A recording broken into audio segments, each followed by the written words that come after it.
Pix Force, a Brazilian deep tech startup, first connected with CLP during the Free Electrons 2024 edition. What started as early conversations soon evolved into a formal partnership and marked the beginning of Pix Force's expansion into Hong Kong. One of the experiences we've had coming to Hong Kong is the whole ecosystem. So could you tell us a little bit about that? Because I think from our perspective as a startup, having an anchor company like CLP is super valuable, but the ecosystem can make the difference between a go, no go towards going abroad and to a new destination like Hong Kong. So how is that interaction? Yeah. From a CLP perspective, we, as part of the Free Electrons program, all the partner utilities have a duty essentially to activate the local ecosystem, because we really feel that if you can elevate the number of startups in the region, it benefits everyone. So that's been really crucial, and there are certain partners here in the local Hong Kong ecosystem that we work quite closely with, such as Hong Kong Science and Technology Parks Corporation and Invest Hong Kong. But you know them very well yourself. Let's go back to back in time about a year when we were working with you, because it all started with CLP working with you in Free Electrons, work on pilot. What was it like? What was it like working with CLP? Yeah, I think the first thing that stands out, and it's very valuable, and it's hard to underscore how valuable it is, I think, is the transparency. So from the get-go, I think CLP was always very direct in terms of like, look, we've tested this, doesn't work for us, or the regulatory aspect doesn't permit us to use drones in the way that Pix Force would like to use them. So I think that's the first thing that stood out. And while that might create an initial barrier, it really worked much more as a guideline. Like, look, if these aren't options for us, what would be options? So I think that was really one of the things that CLP did very effectively. And that led us eventually to a solution which we didn't actually have beforehand. So one of the things was really this dialogue, this back and forth, that's allowed us to see, look, one of the issues that we could be helpful with is applying computer vision and artificial intelligence to analyze the facade of substations. And this wasn't an obvious pain point for us, because in Brazil and in Finland, most of the substations are open air, so you don't have a facade to begin with. Whereas here in Hong Kong, which is so urbanized it is. So I think that was really the point where we started to roll out with our engineers a potential AI solution. And then following on this was the back and forth where the solution was already operating. So the first algorithms were a tad too sensitive, so we were getting many false positives. And CLP came back and said, look, these are correct, these aren't correct. So this back and forth work between CLP's innovation team, CLP's distribution team, so the actual beneficiary of the technology, and our engineers, which allowed us to calibrate our algorithm to the point where it was like, okay, now this is good. Now this is something that makes sense for us commercially. Let's move towards a contract. Yeah. I think we didn't make it easy for you, but I think that's what innovation is all about, right? We're solving some pretty tough challenges. If it were easy, we wouldn't be here, right? Exactly. But we thought that you guys really responded well. You really rose to the challenge. You said, yes, we don't do that right now, but no, we can do it. I'm pretty sure we can do it. So you went away, fixed it, and as you said before, it wasn't perfect to begin with, right?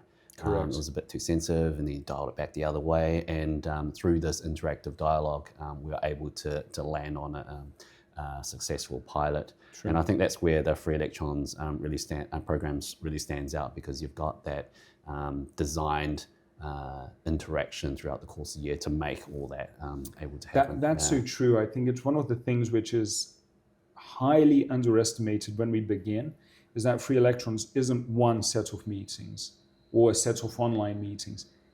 They bring you together, and then they continue to bring you together in these different modules over time. So that every subsequent meeting is a tad more fruitful, and it's a little bit more geared towards the solution. So if it was just one 2-week-long rendezvous, that would not give the same results as having this spread out throughout the years through these different modules. So I think that's absolutely right. It's one of the things which sets the Free Electrons program apart from the rest, is this reiteration of these meetings and being face-to-face in different parts of the world. It's really a unique feature, especially because we're not talking just to CLP. We're not talking just to EDP from Portugal, Hydro-Quebec from Canada. We're talking to a set of different utilities time and again, moving a little bit closer towards a joint workable solution. Yeah. And with the rapid growth of data and images, we had a lot of use cases that we could use. So I think reflecting on that exercise of the pilot, etc. I think what made it really successful is to have understanding, essentially. So a shared understanding. I think it really starts with an understanding from the utility side. So we have to understand ourselves. We have to understand our pain points. What are we trying to solve? Because if you go into a pilot blind, it's not going to be successful because you're not addressing a problem, right? But I think it's also understanding the startups' solutions too, and they need to really align. And I think having that shared understanding is really a recipe for success. So, we've had a successful pilot. What has happened since after that pilot? Yeah, so it's brilliant because I think it's almost like an accelerating process where it starts through this understanding, this mutual interaction, questions and answers. CLP and the other utilities in Free Electrons connecting us to the right people within their organizations, which is so vital because they all know these pain points. And as we accelerated through the pilots, we reached the point of signing a contract.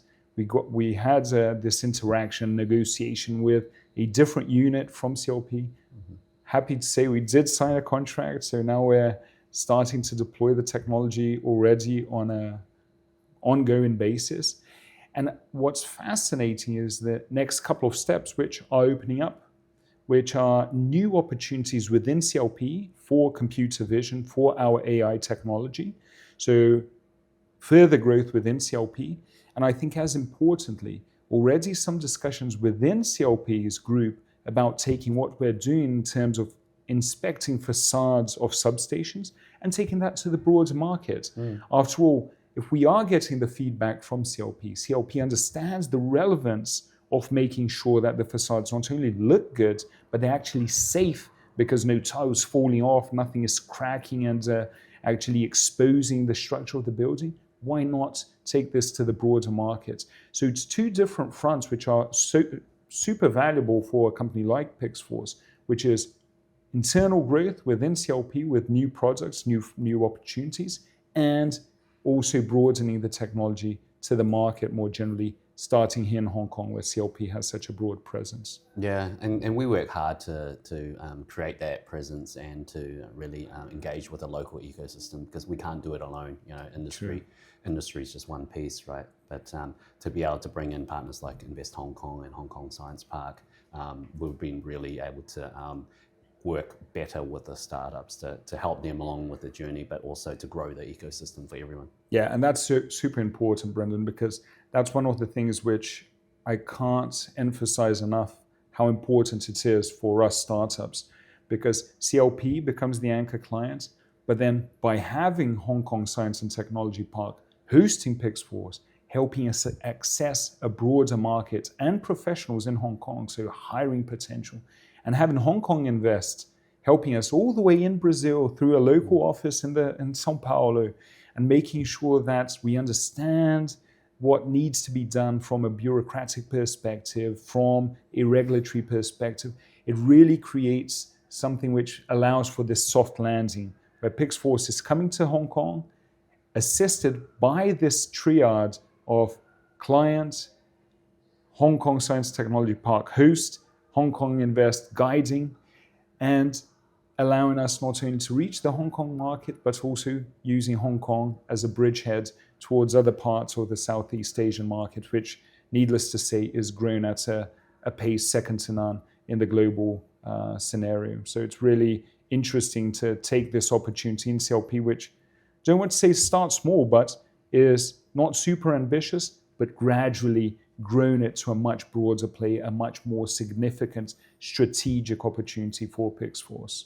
Yeah, it's really great to see you having further success, but we'd like to work with you more going forward after the contract was signed the other week. But so we don't want you to be too tied up with others in the ecosystem. We're growing at 40% a year, so that was the rate last year. So we'll hire some good talent here in Hong Kong. There's an abundance of high quality caliber institutions generating a lot of new professionals in the market. So I'm sure we'll find enough people to help us cover not only CLP's demands, but also regional demand.